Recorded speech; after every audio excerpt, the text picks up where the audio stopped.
Hello hi అండి. మన తెలుగుంటి ఆడపడుచులందరికీ వరలక్ష్మి వ్రత శుభాకాంక్షలండి. నేను లేట్‌గా చెప్తున్నాను, ఏమి అనుకోవద్దు. నేను పూజ కొంచెం మూడో వారంలో చేసుకున్నాననమాట. నేను ఎలా చేసుకున్నాను ఏంటనేది వ్రతాన్ని మీకు ఈ వీడియోలో షేర్ చేస్తాను. ఇవి అమ్మవారిని మనం మనస్ఫూర్తిగా కోరుకుందాము. ఈ పాండమిక్ సిచ్యువేషన్ నుంచి మనం త్వరగా బయటికి రావాలని. హలో హాయ్ అండి. Welcome back to my channel. అందరూ ఎలా ఉన్నారండి? బాగున్నారా? అయితే ఈరోజు శ్రావణ శుక్రవారాన్ని నేను జరుపుకున్నానండి ఇంట్లో. సెకండ్ శుక్రవారం జరుపుకోవడానికి నాకు అవ్వలేదు, కాబట్టి నేను మూడో శుక్రవారాన్ని వరలక్ష్మి దేవి వ్రతాన్ని చేసుకున్నానండి. పూజ అంతా కంప్లీట్ అయిపోయిందండి. పూజ అంతా అయ్యేసరికి నాకు ఇప్పటి వరకు పట్టింది. కుదిరిన వాళ్ళు సెకండ్ సాటర్డే కానీ, సెకండ్ ఫ్రైడే కానీ, థర్డ్ ఫ్రైడే కానీ, ఫోర్త్ ఫ్రైడే కానీ జరుపుకోవచ్చు. ఎవరికి ఇష్టం వచ్చినట్టు వాళ్ళు జరుపుకోవచ్చు. నాకు తెలిసిన విధానంలో నేను చేసుకున్నానండి ఇంట్లో లక్ష్మీదేవి పూజ. సో కాబట్టి ఎవరైనా నా వీడియోస్ని ఫస్ట్ టైం చూస్తున్నట్లయితే ప్లీజ్ నా వీడియోస్ని లైక్ చేయండి, షేర్ చేయండి అని మర్చిపోకుండా నా ఛానల్ని సబ్స్క్రైబ్ చేసుకోండి. నేను నా పూజను ఎలా జరుపుకున్నాను ఏంటనేది మీకు ఈ వీడియోలో చూపించేస్తాను. మీరు చూడండి. ఏమైనా తప్పులుంటే క్షమించండి. నాకు తెలిసిన విధంగా నేను చేసుకున్నానండి పూజ. ఇది ఫ్రైడే మార్నింగ్ అండి.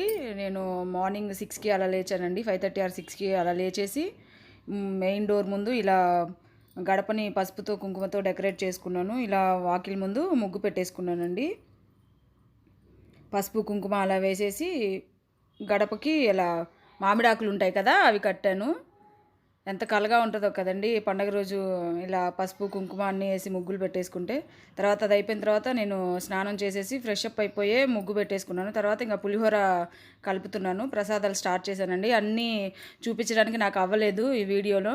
నేను చేసిన కొన్ని వరకు చూపిస్తున్నాను. బాగా బిజీగా ఉండేసి నేను వీటిని ఎక్కువ షూట్ చేయలేకపోయాను. కొన్ని చూపిస్తున్నానండి. ఇక్కడేమో పూర్ణం ఊర్లు ఉంటాయి కదా, అవి చేస్తున్నాను అనమాట. అంటే ఎవరికి ఇష్టం వచ్చినట్లు వాళ్ళు ఎన్ని కావాలంటే అన్ని ప్రసాదాలు చేసుకోవచ్చండి. నేను ఒక 5 ప్రసాదాలు చేశాను. పూర్ణం బూరెలు, గారెలు, పులిహోర, గుగ్గిళ్ళు, సేమియా పాయసం చేశాను. ప్రసాదాలన్నీ చేసేసి పక్కన పెట్టేసుకున్న తర్వాత ఇక అమ్మవారిని అలంకరిద్దామని చెప్పేసి ఇక పూజ దగ్గరికి వచ్చేసానండి. ఇలా పీఠం ముందు కలశం పెట్టుకుంటారు కదా, కలశం పెట్టుకునే పీటని ఇలా పసుపు కుంకుమతో డెకరేట్ చేస్తున్నాను. ముందుగానే అవన్నీ కడిగేసుకొని పెట్టేసుకున్నానండి. ఇంట్లో పూజ ఏదైనా ఉంటే, పండగలు వస్తే ఎక్కువ పనులు ఉంటాయి కదా, చాలా బిజీగా ఉండిపోతుంది. అందులో నేను ఒక్కదాన్నే కాబట్టి చాలా హడావుడి అయిపోయింది. దానివల్ల నేను వంటలు కూడా అన్నీ షూట్ చేయలేకపోయాను. అమ్మవారు పెట్టుకోవడానికి అలా బ్లాక్ పీట ఉంటుంది కదా, దానికి పసుపు కుంకుమతో అలా పూసేసానండి. పసుపు పూసేసాను. తర్వాత పీట మీద ఇలా ముగ్గు వేసేసుకుంటున్నాను. ఎంతైనా వాకిలి ముందు ముగ్గు ఉంటే చాలా అందంగా అనిపిస్తుంది. ఇలా అమ్మవారికి పీట మీద కూడా ఇలా ముగ్గు వేసుకుంటున్నాను. చాలా అందంగా ఉంటుంది కదండి ముగ్గు. చాలామందికి ముగ్గులు రాని వాళ్ళు కూడా ఉంటారు. నాకు చిన్నగా వచ్చండి, ఏదో అలా వచ్చు. ఇలా పీట మీద ముగ్గు వేస్తున్నాను అనమాట. మధ్యలో ఏం ముగ్గు వేయాలని చెప్పేసి మా ఫ్రెండ్ని అడుగుతూ ఉన్నాను అనమాట. మా ఫ్రెండ్ చెప్తుంది కుబేర ముగ్గు వేయి మంచిగా ఉంటుంది అని చెప్పేసి అంటే నేను అలాగ కుబేర ముగ్గు వేస్తున్నాను. అంటే లక్ష్మీదేవి ముందు కుబేరుని ముగ్గు వేస్తే మంచిది అంటారు కదండి, కాబట్టి నేను ఇలా ముగ్గు వేస్తున్నాను అనమాట. చాలామంది సెకండ్ ఫ్రైడేనే చేసుకొని ఉంటారు. నాకు థర్డ్ ఫ్రైడే కుదిరింది కాబట్టి నేను థర్డ్ ఫ్రైడే చేస్తున్నాను. ఇదిగో చూసారా, ఫైనల్గా ఇలా డెకరేట్ చేశానండి అమ్మవారి పీఠమును, కలసం పెట్టుకునే పీఠాన్ని. నెక్స్ట్ నేను అమ్మవారికి శారీ తయారు చేస్తున్నాము మా ఫ్రెండ్ నేను కలిసి. చాలా హెల్ప్ చేసిందండి అమ్మవారి డెకరేషన్కి. సో ఆ బ్లౌజ్ పీసు అవన్నీ తీసుకొని వాటితో మేము ఇలా సింపుల్గా డెకరేట్ చేసాము అమ్మవారిని. అమ్మవారి ప్రతిమ తీసుకొని వచ్చి కొబ్బరికాయకి అలా కడతారు కదా, అలా కట్టి అమ్మవారికి ఇలా శారీని ఇలా కట్టేశాము. తర్వాత బ్లౌజ్ పీస్తో అమ్మవారికి హ్యాండ్స్ పెడదామని చెప్పేసి ఇలా చేస్తున్నాం అనమాట.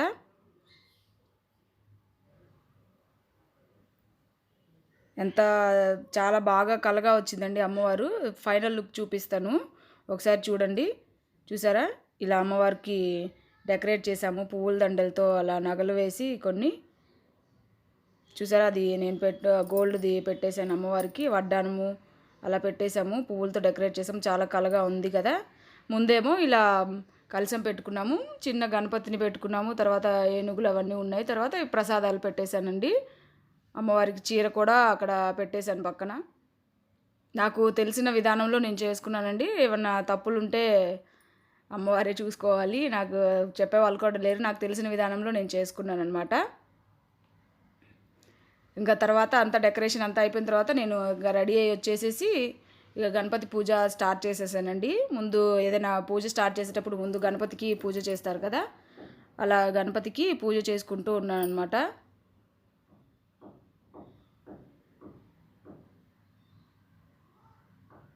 గణపతి పూజ అంతా అయిపోయేసరికి నాకు 12:30 అలా అయిపోయిందండి. చాలా అలసిపోయాను అనమాట. వంటలు అన్నీ నేనే చూసుకోవాలి కాబట్టి చాలా అలసిపోయాను. ఇంకా ఎక్కువ డెకరేట్ చేద్దాం అనుకున్నాను కానీ ఇంకా టైం కుదరలేదండి. ఇక అలా సింపుల్గా డెకరేట్ చేసేసాము అమ్మవారికి. నేను ఇలా పసుపు కుంకుమ అక్షింతలు అలా వేసుకుంటూ గణపతి పూజ అమ్మవారికి పూజ చేసుకుంటూ ఉన్నానన్నమాట. ఒక హాఫ్ అన్ అవర్ వరకు పట్టింది నాకు ఈ పూజ అంతా అయిపోయేసరికి. నెక్స్ట్ అష్టోత్తరం చదువుకుందామని చెప్పేసి బుక్లో అష్టోత్తరం చదువుకుంటూ ఒక 10 మినిట్స్ అలా అష్టోత్తరాలు చదువుకుంటూ పూలు వేసుకుంటూ అమ్మవారి పూజ చేసుకున్నాను అనమాట. చాలామంది మొదటి శుక్రవారము సెకండ్ శుక్రవారమే చేసేసుకొని ఉంటారు. కుదరని వాళ్ళు 3వ శుక్రవారం 4వ శుక్రవారం చేసేసుకోవచ్చండి, ఏం పర్లేదు.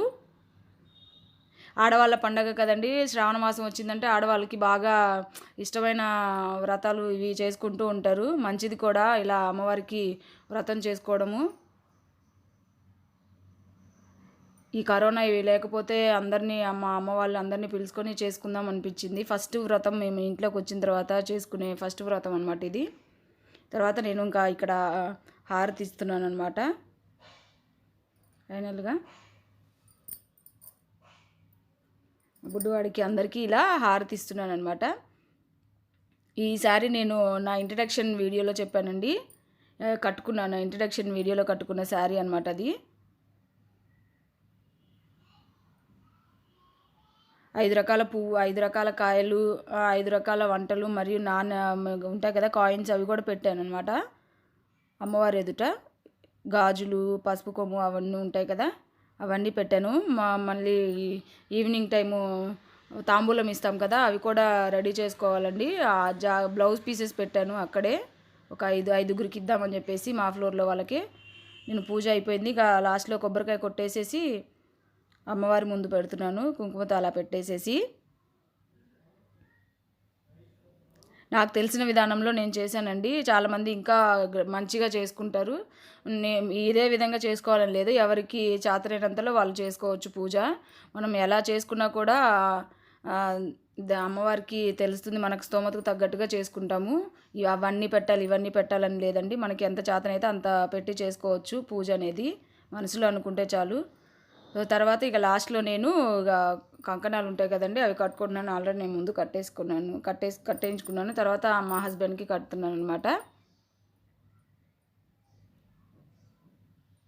సో మీ అందరూ ఎలా పూజ జరుపుకున్నారు ఏంటనేది నాకు కామెంట్ సెక్షన్లో షేర్ చేసుకోండి. నేను ఇలా జరుపుకున్నాను అనమాట ఈ శ్రావణ శుక్రవారము. ఇంకొక వారం ఉంది కాబట్టి మీరు నచ్చితే నేను ఎలా చేసుకున్నానో అలా ట్రై చేయండి చేసుకోవడానికి. అలానే కాకుండా అంటే కొంతమందికి తెలియదు కదండి పూజా విధానము, తెలిసిన వాళ్ళు చేసుకోవచ్చు ఇలా. నెక్స్ట్ లాస్ట్లో నేను మా ఆయనతో ఆశీర్వాదం తీసుకున్నాను అనమాట. ఈ సంవత్సరానికి ఒకసారి వాళ్ళ కాళ్ళు పట్టుకుంటారు కదా, ఇలా అమ్మవారి పూజ అయిపోయిన తర్వాత లాస్ట్లో అలా అక్షింతలు వేయించుకోవాలంట భర్తతో, అలా తీసుకున్నాను అనమాట. నెక్స్ట్ నేను అమ్మవారికి పెట్టిన చీర ఇలా కట్టేసుకున్నానండి ఈవినింగ్ టైము.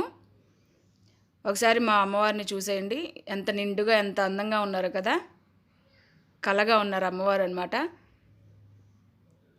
ఇది నేను ఇంకా ఈవినింగ్ 6కి అలా ఒక 5గురిని పిలిచి ఆకు ఒక్క అవి కూడా ఇచ్చేసాను, అవి షూట్ చేయలేదండి. ఇది నా ఫైనల్ అవుట్ఫిట్. సో ఈ వీడియో కనుక మీకు నచ్చితే please like, share and comment. మరో మంచి వీడియోతో మళ్ళీ మీ ముందుకు వస్తానండి. Thanks for watching my video. Bye bye.